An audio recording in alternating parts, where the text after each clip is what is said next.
Hey everybody, Justin Underwood here with James Douglas. It is time for another episode of Local Wisdom, your source for residential real estate here in North Louisiana. James, good morning. Good morning. I actually don't know how this show is going to go because my Keurig blew up this morning while I was making coffee. Well, that's okay, Justin. Yeah. We love you anyway. So I'm here with no coffee. I mean, I gave it 2 shots and it just kept exploding inside, like the water would pressurize and not come out the bottom and then explode. And there was nothing there. It's God's providence. I don't know. So I'm here on 1 bottle of water. And so we'll see how this episode goes. We'll find out if coffee is the key. Yeah, well hydrated. Well, I do want to be well hydrated for everybody this morning. But hey, we wanted to talk to you about a couple of different topics this morning before we get into our top 5 real estate sales of last week. And just a reminder, this is live, so be sure to leave us any questions or comments that you might have. James has it pulled up here. We'd love to answer anything that's on your mind this morning. But as we talk about local wisdom, especially in real estate, one of the things that James and I see often is confusion around the topic of home inspection versus real estate appraisal. Home inspection versus real estate appraisal. And, are there similarities? When do you get one and not the other? Right. Who orders it? When do you order it? What does it mean? Who's all involved? Oh, I don't know if we have time for all this, Justin. I think we're going to have to spread this out over a little bit of time. And so as I was thinking about, hey, how do we set this up this morning? Do we just dive right into what, let's say, a home inspection is, or do we dive right into what maybe an appraisal is, or do we just kind of dispel the dissimilarities and then maybe dive in on later episodes? Sure. Let's start with when these take place in the process. I like it. So what normally happens, what should happen, is you get pre-approved, Yes. right? With my buddy, Justin. Yeah. And you are building a relationship with your real estate agent, which should be just one person, by the way. Yes, No, please. don't call everybody on every sign. That's how you create a terrible experience. Yes. So you have your agent who's representing you, and then you start seeing homes Absolutely. based on your approval and your budget. Yes. And then when you find the home that meets your needs, you do what? Put an offer in. And pray. And pray that it gets accepted. But once it's accepted, you enter into this inspection period, as we call it, or I think I've been hearing the term due diligence period more. Due diligence is the term used in the agreement. In the agreement, got it. But it's written in with different days. There is a blank in the Louisiana Real Estate Commission form. There's a whole paragraph about this section, and if you have one of those, read it. It's interesting reading, not really, but you can write in how many days you have for your inspection period. So you're saying that it's not always a specific amount of days that you have to do your inspection? No, and this is one of those things that can be negotiated. All right, so when you say days, you mean like business days? No, this is days total, and day number 1 is the day after the offer is accepted. Starting at midnight. Starting at midnight from the day after. And that includes if you have counteroffers. Ah. And so not just the day that you initially started the negotiation process, but from the day you have everything accepted. All right, little lender thing here. There's a difference between a counteroffer and addendum realtors, okay? Just know that. Yes, you don't have to use an addendum to do a counteroffer. Right. In fact, we would prefer not. Addendums come after acceptance. There you go. There you go. Good. It's pretty simple. Yeah. No, we have a counteroffer page. Use it. Yeah, Okay. That's right. Because you're still in negotiations. You get the acceptance. The day after is your day 1. Typical amount of days I see is 7 to 10 days. Does that sound right? That sounds exactly right. Okay. Yes. So you've got this due diligence period in which most people perform their home inspection. Correct. Why are they doing that before the appraisal? Well, during the due diligence period, it is put in so that a person can decide if they want to move forward. I mean, really, that's what they're doing, their due diligence to make sure the home looks like, or it is what it looks like. Right. And so that it's a different thing than the appraisal, and we'll talk about that in just a minute. But Yeah, I remember in 2008, I believe it was January 2008, when the Louisiana State Board said, hey, you know what, we license realtors, and since we control their licensing, we're going to create a purchase agreement that everyone has to use. they did. Okay. And during the period of creating this purchase agreement, they said, hey, why don't you pull all the court cases where a judge forced a buyer to buy a house they didn't want. And what they discovered is there were 0 of those cases where that had happened in the state of Louisiana. That's good. But up until that period, people were they would put an offer in a house. So if you likely don't recall the market conditions back in 2006, 7, and 8. We spoke to it last week. I very well remember. You remember? you would go see a house in the afternoon, and it would be dark. And you couldn't leave without putting in an offer, or you were not going to get the house. So people would put in the offer, and then the next day they would drive by in the daylight and realize like the house was lime green, or that the neighbor had a junkyard in the backyard, or it wasn't in the right school zone. Right. And they were being forced to stay in their purchase agreement because there was no due diligence period. There was no time to do any inspections to verify all the things they hoped were true when they made the offer. Yep. And so they said, hey, when we create this new agreement, we're going to at least give them the option of having this due diligence period. Sure. And I'm using the word option here on purpose. Oh, well, yes. So the buyer has all kinds of options during this window during the due diligence period, inspection period. But if I've seen it. I've seen offers where they're like, hey, no inspection. Yes, and there are instances where that would be, if you were an investor and you're going to buy this home, you already know there's issues with the home. It's a fixer-upper. You're going to tear it down. Maybe it's a total gut job, or just demolish it. I mean, what's the point of having that? But I've actually seen it in the market that we're in more and more, and it's kind of scary for a buyer. I would be scared. If you're buying a home to live in, we could tell you all the horror stories of things that have been found. And so it is definitely something that I tell my clients, I do not want to move forward without you getting a home inspection. Yeah. You sure don't want to be waiving home inspections as the reason you win the bid unless, there's some overarching motive, like an investor buying a fixer-upper. Or if you had some knowledge of the home. Yeah. I mean, if it was your family's home, which we're going to talk about in a little bit in the top 5.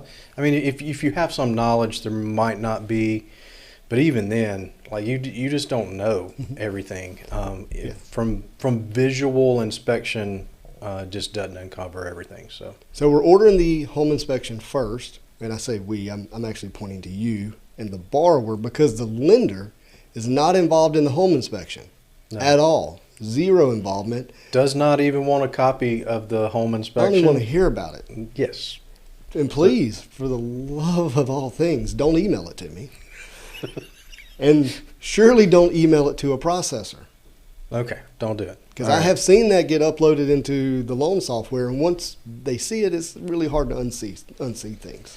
Right, but the purpose is for if there's big things on that, there's another negotiation process there. Oh, okay. And so when we get through with the home inspection, we take what the home inspector has. He'll give us a full report.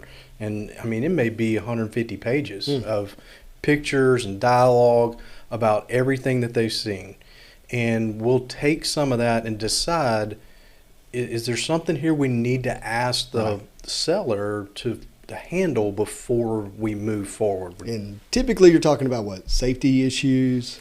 Or functionality, something working? Right. If we have foundation issues, if we find out the air conditioning is not working the way that it should, there's a roof leak or hail damage on the roof, those type things. But it doesn't mean you have to ask for it. Yeah. I tell them you don't have to, because a lot of those things you knew the air conditioner was old. Right. Whenever you put the offer in. So finding out that it doesn't function properly Yeah. is just part of the game. If you're buying a 20-year-old home, you can expect to have a 20-year-old roof. And so just because the roof is old doesn't mean that it's not. Right. And sometimes the price that you're getting the house is indicative to the condition. It should always be. You know what I mean?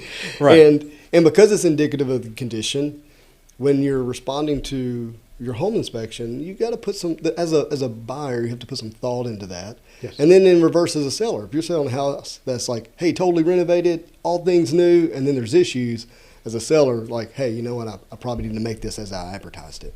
Yes. No, that definitely is. And then there's that negotiation process. And it can. So offer, acceptance, due diligence period. Absolutely. And then you're saying that you go back into negotiations, everything's on the table again in response to the items that may need to be addressed. Correct. I mean, we're not negotiating sales price again unless. I've seen it. Well, yes, but that's not where you start. Right. And so we're going in with this list of items. We got 3 of them. We got 10 of them. The biggest home inspection I've ever seen is on a new construction home. Yeah. Wow. I asked for 26 items. Well, because it should all be new and working. Correct.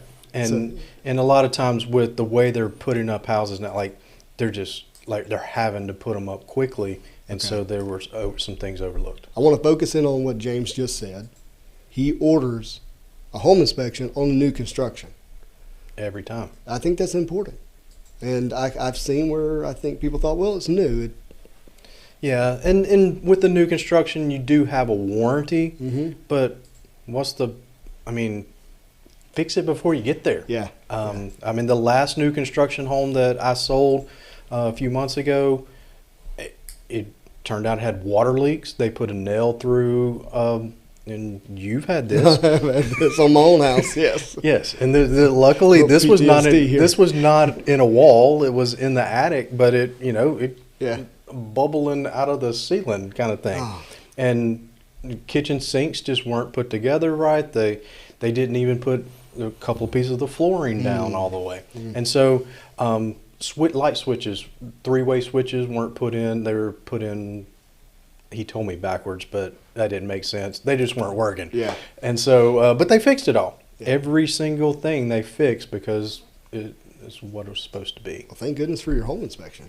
Yeah. No, it worked out really, really good. I would say another reason why you order the home inspection before the appraisal is there is a cost difference. Typically, it's about a $200 difference between the cost of the home inspection and the cost of the appraisal.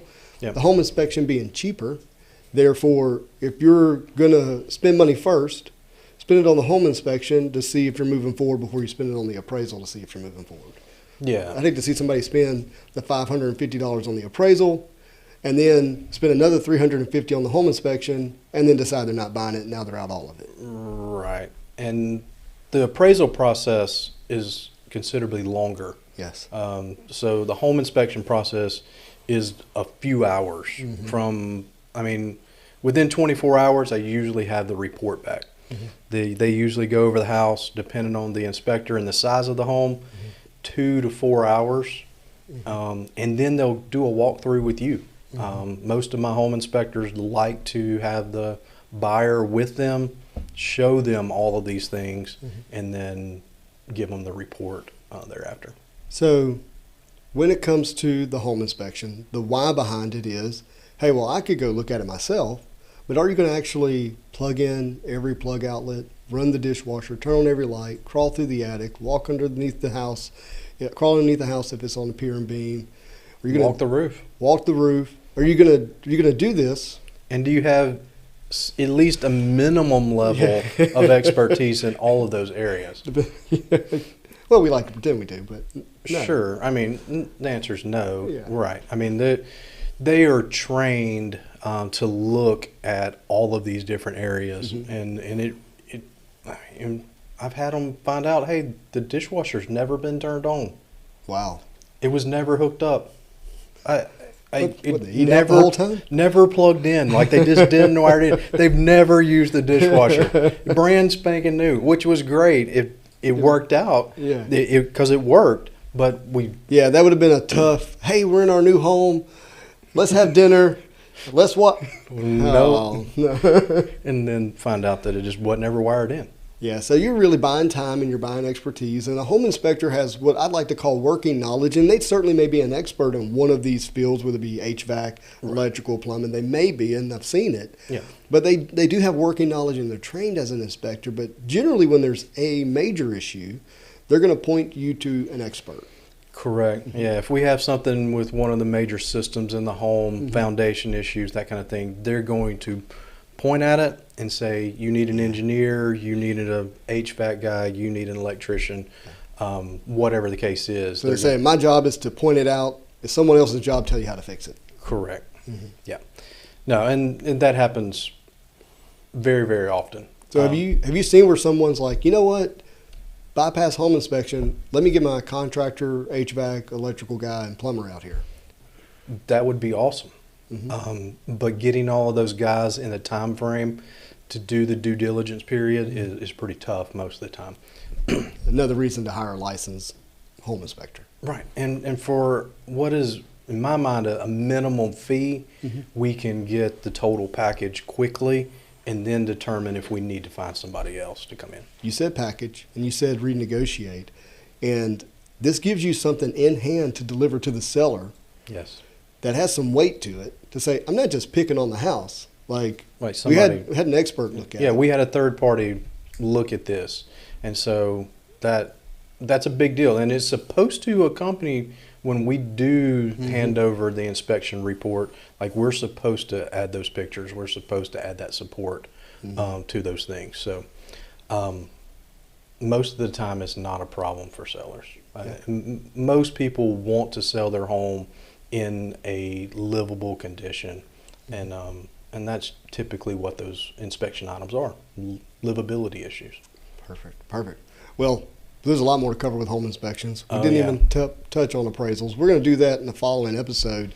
Yeah. I want to go ahead and get into our top 5 sales of the week. Okay. You know, our first week, coming into our first week, we saw some really high sales. We're talking 7 figures. Yes. And we saw it kind of drop down, and I think 650 was like our top sale. And I think they're going to be surprised to see where the sales are back at last week for today. Correct. All right. Are we ready, Justin? I'm ready. Number 5. Number 5 is in Monroe Century Village. Okay. Yeah, I think I know where that's in. Wait, if you're going to name a subdivision, you might want to find out the company's going to change their name. Exactly. So this is right across from Lumen. Yeah. Where would you rather live, Lumen Village or Century Village? Well, it actually has a new name now, Victory Park. Okay, I dig it. Yeah, so Victory Park at 307 Florio. That threw me off when I saw it this morning, to be honest with you. So $320 and $20. $320,000 and $20. I don't understand it. Maybe it's what put them over the top in the offer. I have no idea, actually. But this home is a new construction. Yeah. And in fact, number 5 and number 4 are both new construction homes. So, what is the heated square footage on that? I'm curious. 2,200. So that works out to what price per square foot? You might be surprised. 145. I haven't seen that in a while. That's what I was thinking too. That's down considerably from what we have seen in new construction. What was the original list price? $320,020.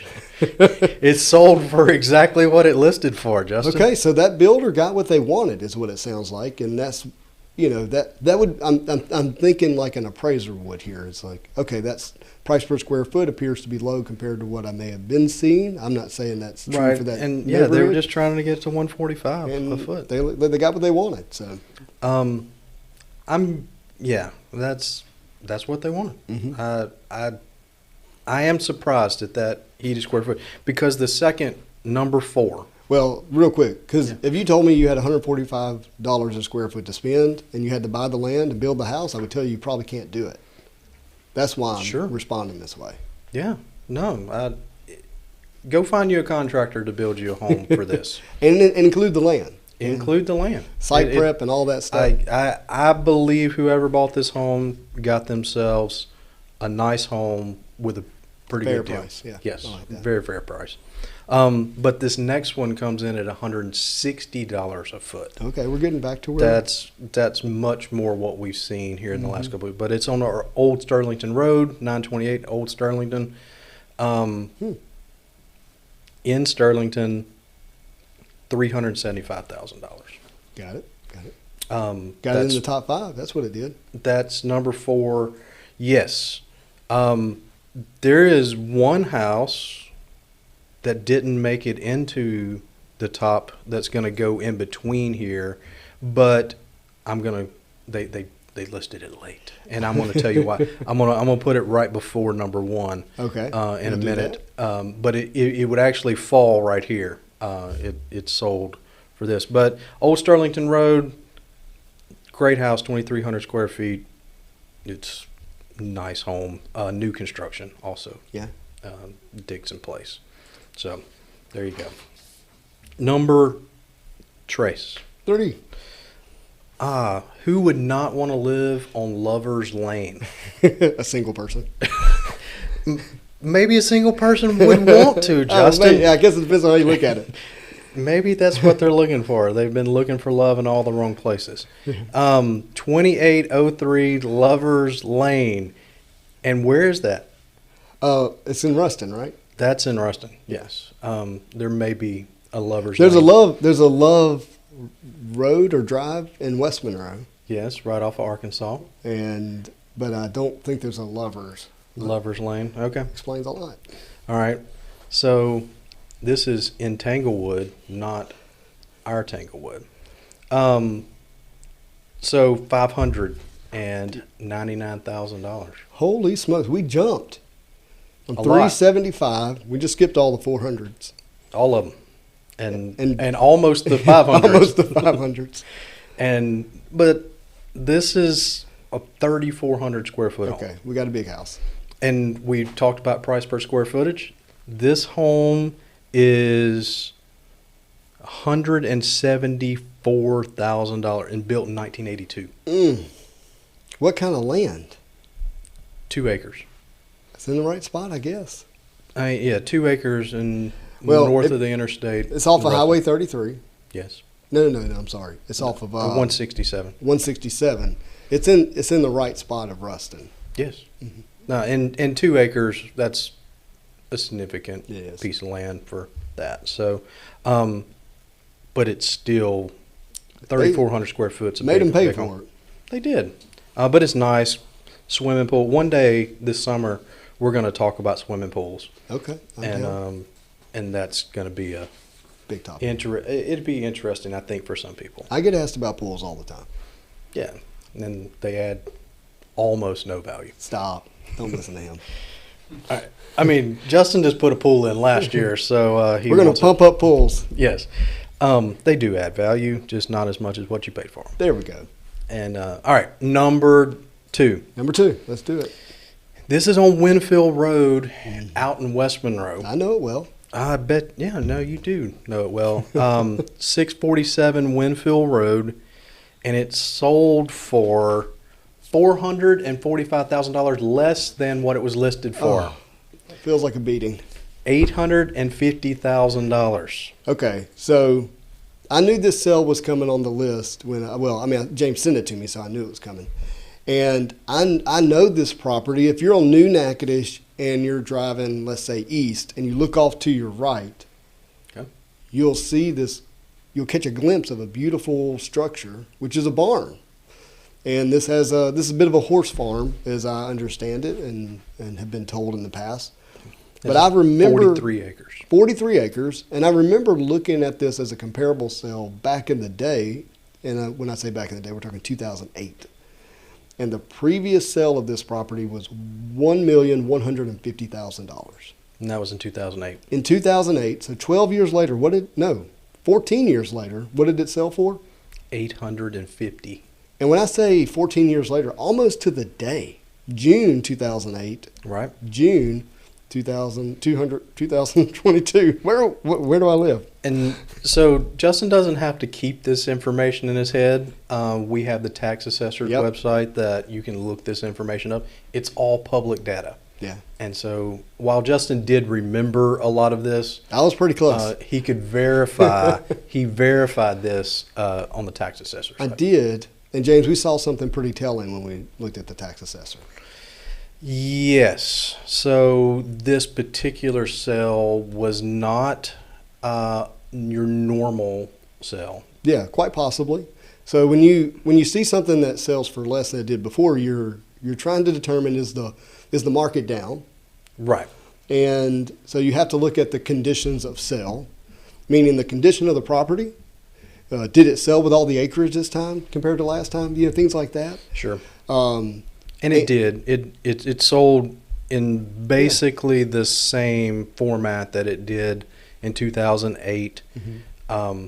But it does look like from the pictures that some of the condition has not been kept up. So not so much condition of the sale, but condition of the property. Correct. That's obviously a big thing. And then we noticed something else. You want to talk about? But the big thing, like in a normal situation, most likely this home would have sold for quite a bit more, but this was a succession. Yeah, so when you have a succession, the motives typically, not always, typically change. Yeah. And it's not, hey, I'm trying to get the highest possible sales prices, like, hey, we're trying to move on. Yeah. And you may have multiple decision makers. I can make up 1,000 different scenarios here when you have successions, but you don't have that true arm's length transaction. Correct. Yeah, most likely this particular sale will not be used in any appraisal or Without adjustments. without major adjustments. Yeah. They're going to see that there was a succession involved, and an appraiser's just going to say, I'm going to go find a different. And after all that, they still paid what? $850,000. They still paid a lot of money.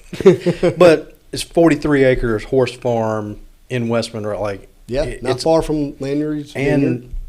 And the home is 4,100 square feet.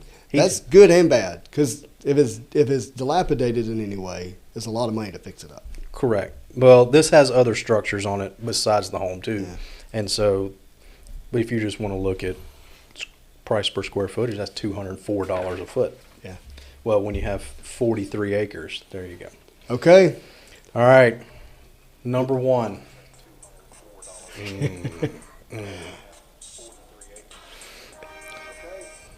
Number one coming in at $1.32 million. Wow, $1.32 million. In Shudrint, Louisiana. Yeah, God's country. Some people say. But if you know anything about Shudrint, this is one of the subdivisions that people would look to for high-price homes. You talking about Squire Creek? I'm talking about Squire Creek. Okay, so this is not an acreage sale. This is a golf course sale? Yes. I hope. Yeah. Well, okay. So this is a question I'm going to ask you. Okay. And I'm going to bring in the other sale that I talked about. All right. So somewhere late last night or early this morning, another sale was put into the system, and it sold for $400,000. So it technically happened last week. It technically happened last and week. It would have made our top five. It would have made the top five, and it's on Highway 3033 in West Monroe. It sold for $400,000. But both this number one and this Highway 3033 property have this title called sold before listed. And so on both of these, there's no pictures. We have no inside pictures. There's just one picture. There was no time on the market. Yeah. So we don't know how it would have reacted if it had been. And we don't actually, from this information here, know if it may have been on for sale by owner for a little bit or Yeah. something like that. Yeah. So, Justin, would you want to Yeah, let's talk about how do you get it sold before listed. First of all, kudos to the listing agent Absolutely. and to the seller. But you have a for sale by owner situation where it's not inside of the MLS system because that is a members only system. Right. It's not public, and so until a realtor is involved, who's a member of the board, can something be put into the system? And if it wasn't listed, it wouldn't be put in until it's sold. Okay. That's one. The other would be maybe like a pocket listing, where the property is going to be available. They make their real estate agent aware of it, and their real estate agent happens to know somebody who's interested. And when that happens, it's sold before it ever listed. It never, ever got a sign in the yard. Yeah. And so that's the two primary ways you see that. There may be some others, but those are the two that I see most often. Yeah. And so, well, if you're looking on Realtor.com or Zillow or whatever other place you go to look at homes, and it shows 0 days on the market, it's actually true. Yeah. Because we're talking about 0 MLS days. I think this is why some real estate companies only put in listings on 1 day a week. Yeah. It kind of gives a little marinating time. That sign goes in the yard to maybe get one of these sold before listed. Yeah. So no, it's good. I'm happy for these people, but there's definitely different scenarios for that. But it's not. It doesn't happen all the time. No, it's and the not fact that we not actually norm. we have 2 in the top 10 like that Stood out to so me. it did stand out to me. Well, and to have one at 1.3 million, when you have these high-end homes, you typically have well-known sellers and well-known buyers, and those can be those can be handled privately. Let me give you an example. Let's say you have the head of the hospital, and they want to move. They need to move, but they don't want their staff to know. Yeah. If they have a shrewd real estate agent, they let their real estate agent know in advance, and their agent starts shopping the house privately. Sure. And so you see those type of situations, and I would, I don't have any money in my pocket, but if I did, I would bet that this was probably somebody in athletics and in Ruston, and they were able to facilitate the sale for maybe somebody else moving in athletics in Ruston. It Or something very of well that could have been. Definitely in some of these situations, people are just kind of wanting to hold their cards to themselves, not letting everybody know that they're going to move. Or somebody could have gone and knocked on the door. It happens. It does happen. I remember my first ever real estate appraisal was on T. John Road. Oh, yeah. And we get the call, hey, somebody knocked on our, I'm not going to say any of the people because the world wouldn't know these people. Somebody knocked on our door and they said they want to buy our house. So we told them an obscene amount of money, like $115 a foot back then, And now it's time to see if it appraises because that's literally what happened. And they told you this as the appraiser. Well, my person training me told me this. Okay. As he made me hold the dumb end of the tape as we wow. measured the house. This was my first appraisal. Okay, well, good. Yeah. Good for you. Well, that is the top 5 for this week. That is. 1 point, and we told you last week that we'd get back up over $1 million. Yeah. Nice homes, but there was a wide range, $320,000 to 1 point. Yeah. Like there's a $1 million difference between number 1 and number 5. Feels risky. Well, we can actually talk about that in another episode. Yeah, we'll do that. There's so much to talk about. No, I don't think we're going to get to stop talking. No, we're not. And we're past the 30-minute time that I want to allot for your viewing pleasure because I know our attention spans are not what they maybe once was. But, James, it goes by fast for me. I have a wonderful time sitting here hanging out with you, talking a little local wisdom in real estate. Sure. No, I appreciate you letting me be part of it. Tell them where we're at, Justin. All right, we're at Louisiana Catalyst here in Monroe. If you would like to maybe do a podcast or something of that nature, hit up Quentin Durr. He runs this little facility here, and we're very thankful to be here. We will be here again next week, except my partner, James, will be on a family vacation. So, if you want to be on the show, let me know. If otherwise, you'll just Going to go see Mickey. See Mickey, and you'll get me next week. As always, we do appreciate it. Leave us a comment and, tell your friends to watch. That'd be awesome. But I hope you have a marvelous day.